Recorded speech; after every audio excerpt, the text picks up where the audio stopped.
Hello, my name is Justin McCarthy. I'm a lawyer in Massachusetts, and in this video I'm going to talk about do-it-yourself estate planning.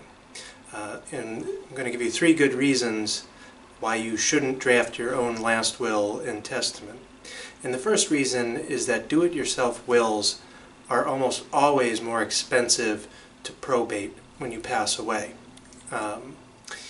If you're thinking about doing your own will, it probably seems really simple.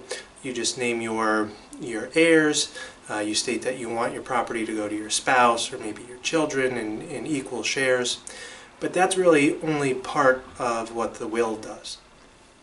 And when you're dealing with things like bond and surety and the court license to sell real estate and the powers of the personal representative and so on, it gets a little more technical, and it becomes easy to omit certain language or to phrase things incorrectly, and that can cause real headaches when you go to probate the will. And it could add to filing fees and attorney costs and much more headaches for the heirs.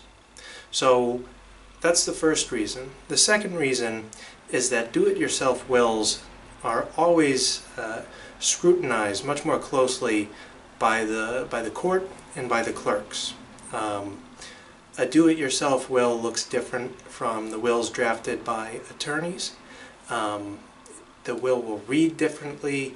It probably will not be notarized by an attorney, and the clerks and the judges will be able to spot it a mile away, and they're just going to scrutinize it much more closely, knowing that it was drafted by a layman.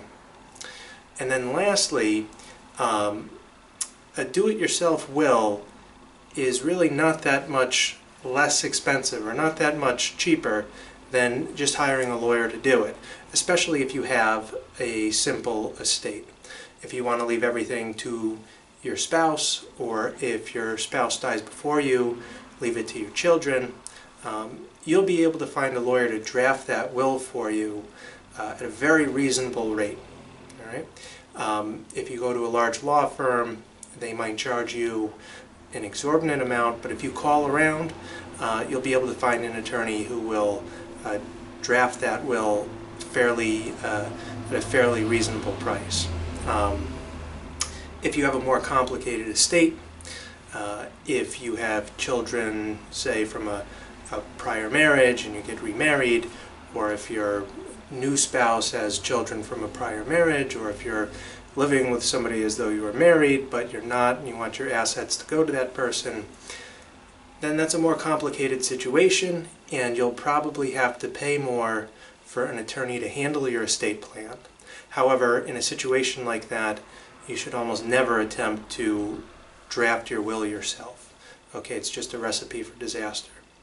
So if you have any questions about estate planning, please give me a call or send me an email. I'd be happy to answer your questions. Thank you.